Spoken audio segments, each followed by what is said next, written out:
5:17 local time, Northern Arabian Sea. The first flash hits the screen so quickly, it almost looks like a false radar return. Inside the operations center of the outer screen destroyer, the room freezes for half a second. No one speaks. Then the tactical action officer leans in, eyes fixed on the display, and the entire space shifts from routine watch to full focus. New surface-to-air track, bearing 038, fast mover, low altitude. A second contact appears, then a third. The silence disappears. The compartment fills with short commands, keyboard taps, headset traffic, and the steady mechanical hum of a warship moving into defensive posture with no wasted motion. On the main display, 3 tracks stretch out from the Iranian coastline, moving low and fast across the dark water toward the carrier group.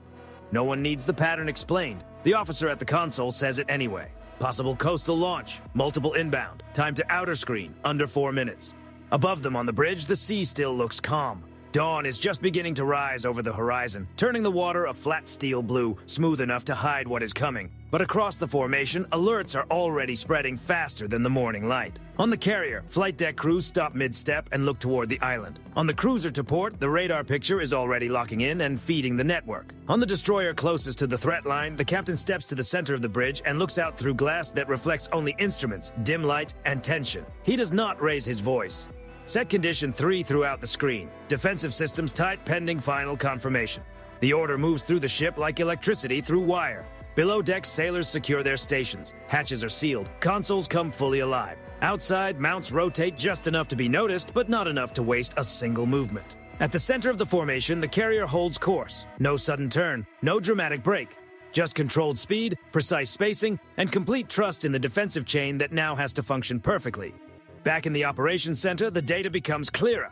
The tracks are low, sea-skimming, and accelerating. One operator adjusts the filters, checks the return again, and then speaks with more force. Confirmed. Not aircraft, not surface clutter. These are anti-ship threats. A brief pause follows. Then the tactical action officer responds with a calm so controlled it almost sounds cold, because there is no room left for fear. Report to the group. Multiple anti-ship threats inbound from the Iranian coast. The message goes out instantly over the secure net. Every ship in the formation receives it almost at the same moment. The carrier group is no longer observing a possible situation. It is facing a live hostile engagement. At 5:18, bridge-to-bridge warnings are transmitted on open channels. Iranian coastal station. Iranian coastal station. This is a United States Navy formation operating lawfully in international waters. You are engaging U.S. naval vessels. Cease immediately. No answer comes back. A second transmission goes out, sharper than the first, then a third. Still nothing comes back except static, and that silence says enough. This is not a test, it is not a show of force, not a warning meant to push the formation away with radar locks and radio pressure. Someone on that shoreline has already crossed the line and committed to the launch. Now only one question matters. Will the first American intercept happen far from the carrier or far too close? At 5:19, the formation begins to adjust. The outer destroyers spread a little wider, turning their hulls just enough to improve their defensive angles. The cruiser shifts position to cover another approach corridor.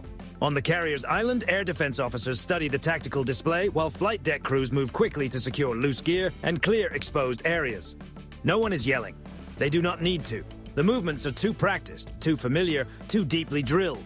Men and women who have rehearsed this scenario 100 times are now living it for real. And real moments like this are rarely loud. They are focused, controlled, and almost unnervingly quiet. Inside the lead destroyer's combat information center, one of the inbound tracks suddenly splits on the display. Then another. Stand by, the operator says, his voice tightening for the first time. Additional returns. We have more contacts. Total inbound count is now 5. Correction, 6. That number changes the room. 3 was dangerous. 6 is something else. 6 means coordination. 6 means planning. 6 means whoever launched them was not hoping for one lucky result. They were trying to overload the screen, create confusion, and force at least one ship in the formation to react too late. But late is exactly what this carrier group is trained not to be. The Aegis operator begins assigning priorities. Range numbers fall. Time to impact windows shrink. The hostile symbols press closer toward the outer screen. Then one of the tracks shifts course. Not by much, just a small adjustment. But everyone notices. It is no longer focused on the nearest destroyer. It is reaching past the outer defenses, deeper into the formation, toward the center, toward the carrier. On the bridge, the captain studies the updated plot for one long second. Then he gives the order everyone aboard has been waiting for. Final confirmation received. Weapons free. In CIC, there is no visible reaction. No dramatic pause. No wasted words. People simply move faster. Target data locks in. Fire control solutions stabilize. Crews stand ready, holding on a breath so short it barely feels like breathing at all. Across the formation, American warships are now only seconds away from responding with force of their own. And on every tactical display in the carrier group, the same fact is impossible to ignore. Iran has initiated the engagement, and the first wave is still coming. At 5:19 local time, the first intercept solution locks in.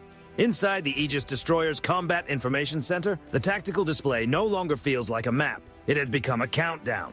6 hostile tracks race low over the water, each one moving fast enough to turn even a moment of hesitation into disaster. Their altitude is almost level with the sea, their spacing is intentional, their paths are designed to stretch the defensive screen and force the carrier group to respond in layers. The tactical action officer does not blink. Engage outer group, assign shooters, prioritize inbound tracks 1 through 4. Hold the close layer for anything that gets through. That single line says everything. Stop the first wave as far from the carrier as possible. Keep the final shield ready for the threats that survive the outer screen.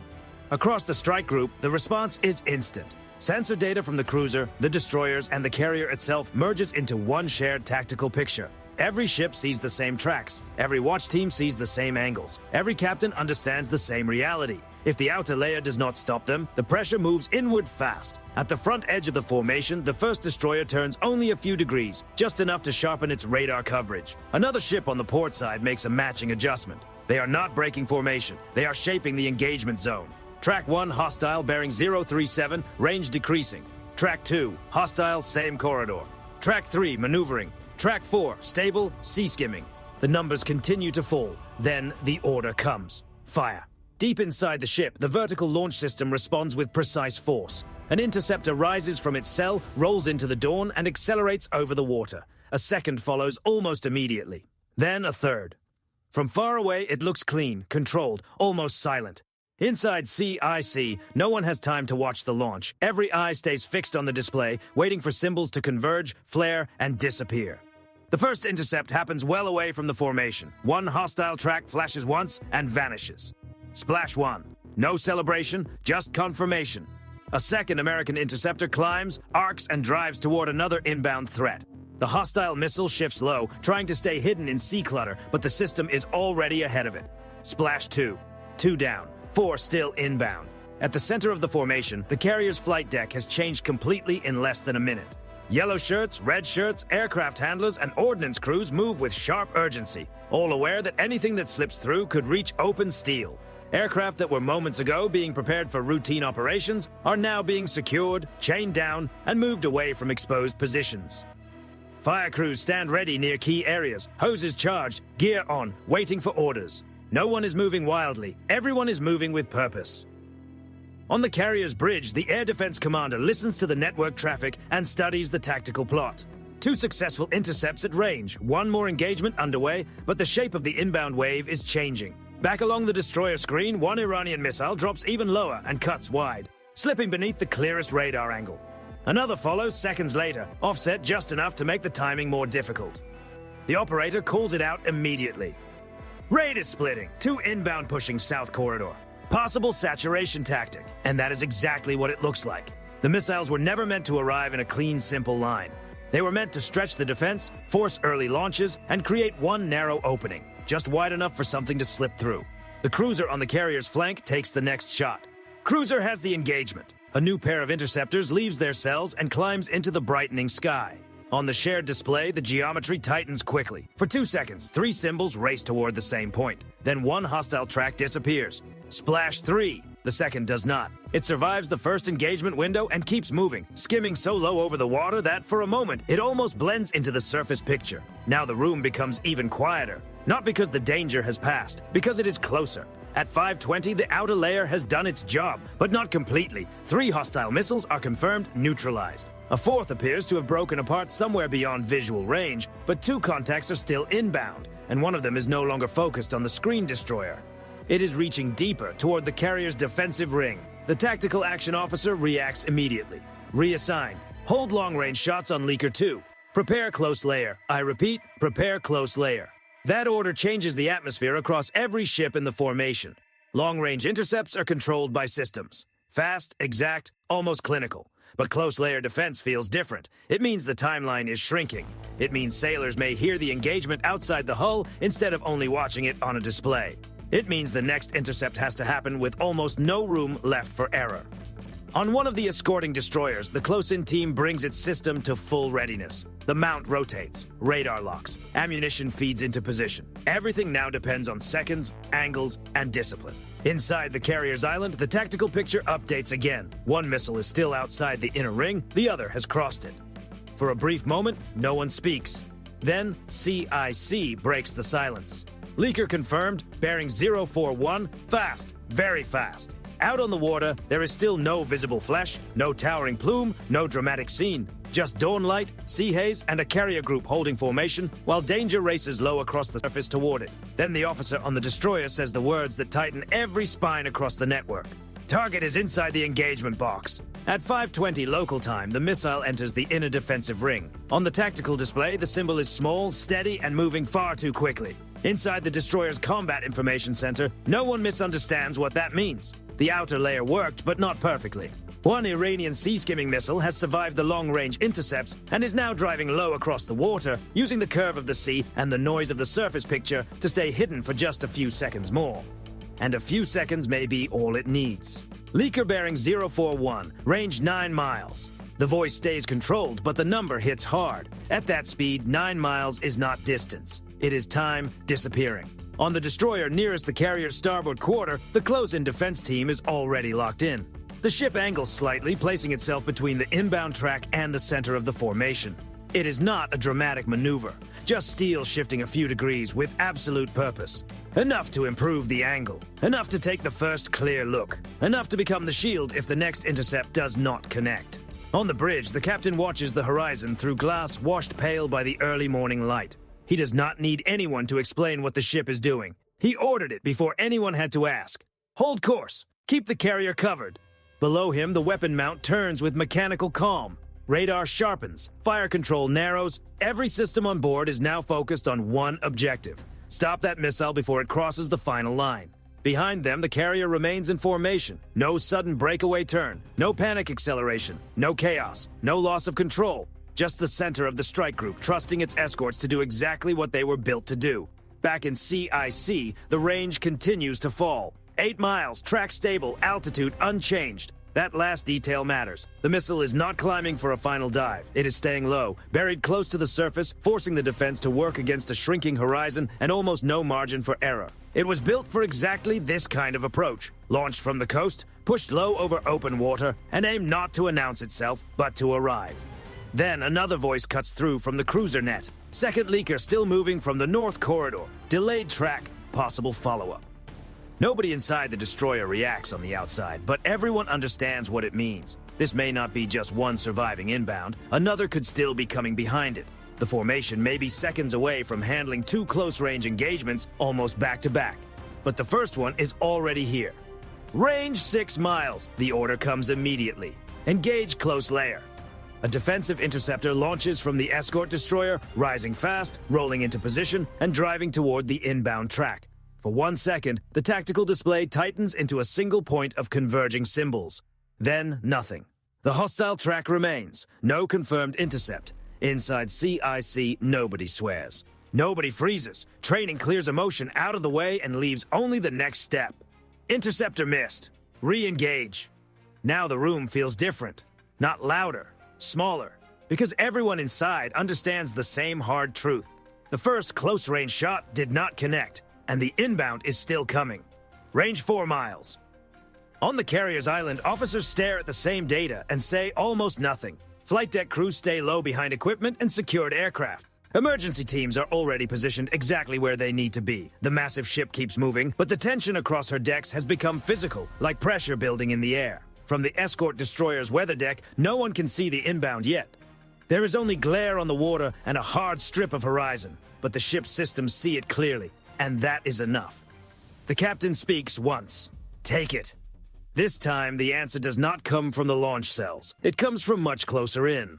The close-in defense system comes alive, its mount spinning up with a rising mechanical roar, tracking faster than any human eye could follow. Radar locks. The barrels align. The final shield is awake. Range 3 miles, then 2.5, then 2. The system opens up. From outside, it looks like a solid stream reaching across the water, a dense line of rounds sent into a point that appears empty for one split second, until it is not empty anymore. The inbound flashes into view for the first time, low, fast, barely above the surface. Then the rounds meet it. The sea ahead of the formation erupts in a sharp, tearing burst just off the starboard axis. Not a clean cinematic fireball, not a perfect glowing bloom, just a sudden breakup in the air, close enough for fragments to scatter across the water in a widening spray. The pressure wave rolls low across the surface, debris skips into the sea and disappears in pieces. Inside CIC, the symbol vanishes. A half second later, the confirmation follows. Splash! Splash! Confirmed splash! No one celebrates. It was too close for that. On the destroyer's bridge, the windows tremble faintly from the impact wave. On the carrier, sailors instinctively duck as the distant flash throws a brief orange glare across the waterline. For one moment, everyone in the formation understands exactly how narrow the margin was. The shield held. Barely. Then the next report comes in. New emissions from the Iranian coast. Another operator turns in his chair. Thermal spike at the probable launch area. Additional radar activity farther inland. The tactical action officer looks back at the display. The first leaker is gone. The second delayed track is still unclear, but farther east beyond the sea haze, the coastline is becoming active again. He says it quietly. They're not finished. And at 5:21 local time, while smoke still hangs over the water where the first inbound was stopped, American surveillance assets begin confirming the one thing nobody in the carrier group wanted to hear. The launch sites along the Iranian coast are active again. At 5:21 local time, the entire fight changes direction. Until this moment, the carrier group has been reacting, tracking, intercepting, absorbing pressure, and holding the line. But once American sensors confirm fresh activity from the Iranian coastline, reaction is no longer enough. The incoming salvo was not a single isolated launch from a hidden mobile unit that happened to get through. It was part of an active coastal firing network, and that network is still online. Inside the carrier's Combat Direction Center, the tactical picture becomes clearer with every second. Radar emissions, thermal signatures, possible launcher movement, multiple signals clustered along a narrow section of shoreline. The Air Warfare Commander leans over the display and studies the geometry without speaking. The tracks from the first salvo are still ghosted on the screen, stretching from shore to sea like marks that have not yet faded. Now fresh data is being layered on top of them. Electronic support from the escort ships, infrared collection from airborne assets, bearing lines from vessels that only minutes earlier were focused entirely on protecting the formation. By themselves, each piece of information is useful. Together, they become a target. Probable coastal battery, one operator says. Mobile launch element with radar support. Another voice cuts in over the network. Secondary emitter just came up inland. Different angle, could be queuing, could be backup fire control. That is enough. The carrier group does not need speeches. It does not need emotion. It needs certainty. And certainty is arriving in layers. Someone on that coast launched first. Someone on that coast appears to be preparing for another launch. The only question now is whether the next American move can break the chain before another missile leaves the rail. On the carrier's bridge, the Admiral receives the update with the same controlled stillness that has defined the entire engagement. Do we have a clean fix? The answer comes back immediately. Good enough to suppress, improving by the second. He nods once, then gives the order. Turn the fight around. Those 5 words move through the formation faster than any missile. Across the carrier group, the posture shifts from shield to blade.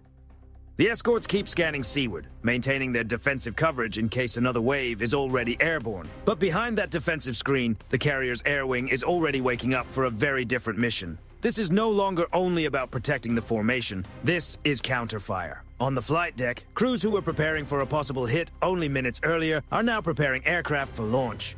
Chocks are removed, chains come loose. Ordnance teams move beneath the wings with the smooth, practiced efficiency of sailors who have done this in darkness, in rain, in heavy seas, and now under real pressure. The sharp smell of jet fuel hangs in the morning air. Engines begin to spool up one after another. No chaos, just momentum. The first aircraft are not launching to send a message. They are launching to open a corridor. Electronic warfare support goes first, because coastal batteries stay dangerous only as long as they can see, communicate, and receive targeting. Disrupt the radar, break the network, separate the launcher from its guidance. Once that happens, the system becomes what it truly is, a machine exposed on the shoreline, waiting to be located. Inside the planning cell, the sequence is laid out in short, unemotional steps. First, identify which emitter is controlling the battery. Second, suppress the radar and targeting support. Third, separate the launch element from any backup node. Fourth, neutralize the launcher and its support vehicles before they can move. This is not about emotion, it is systems warfare. Out over the water, an airborne early warning aircraft expands the picture. Farther back, passive sensors begin sorting the coastline into normal activity and active threat patterns. One cluster stays dark, another flickers, then goes silent. A third remains steady for too long to ignore. That one draws attention immediately. Emitter holding, thermal source stationary, vehicle signatures nearby, possible launcher position. The strike lead hears the update through his headset while his aircraft is brought into position on the catapult. He does not need the full story. He needs the pressure point, the place where one precise action can force the coastal battery to choose between moving and staying exposed. He gets it. At 5:28, the first American aircraft leave the deck. They launch in disciplined order, noses pointed east, skimming low over the water before climbing into the brightening sky. Behind them, the carrier keeps moving, still defended, still alert, still expecting that the coast may attempt one more launch before the window closes. The escorts do not relax. Their radars remain focused on the sea approaches. Their combat teams keep watching for anything that slips through. Even with the strike package airborne, no one assumes the danger has passed. That is what keeps a formation alive. Not confidence, not anger, discipline. Then the first effect appears. A radar source on the Iranian coast, steady for nearly 2 minutes, suddenly flickers, spikes, and disappears from the picture. 1 second later, another emitter appears farther inland, weaker and rushed, like a backup node trying to take control of a fight that is already slipping away. The air warfare commander watches the display update. They're shifting control. Someone answers quietly. Too late. Offshore, the American jets continue inbound.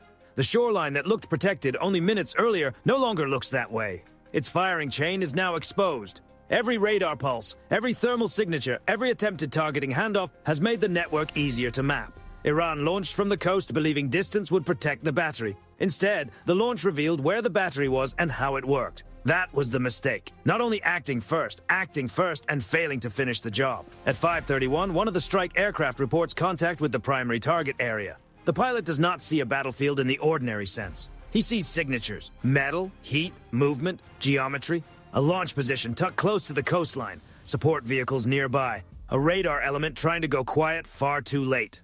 He rolls in. The escorts outside the formation keep their eyes on the sea. The carrier holds steady at the center. And on the Iranian shoreline, the first launch site that targeted a U.S. carrier group is now only seconds away from being taken out of the fight. At 5:31 local time, the coastline flashes in the sensor picture of the pilots coming in low over the water. It is not a dramatic moment in the cockpit. There is no celebration, no pause, no emotion taking over the mission, just confirmation, positioning, and the next threat in the sequence. The primary launch site that had lit up only minutes earlier is now breaking apart on the sensor feed. Heat signatures scatter, radar output collapses, vehicles move in the wrong direction or stop moving altogether. Primary target suppressed. The call comes across the netcom and professional. A second later, another voice adds the update that matters even more. No new launches detected.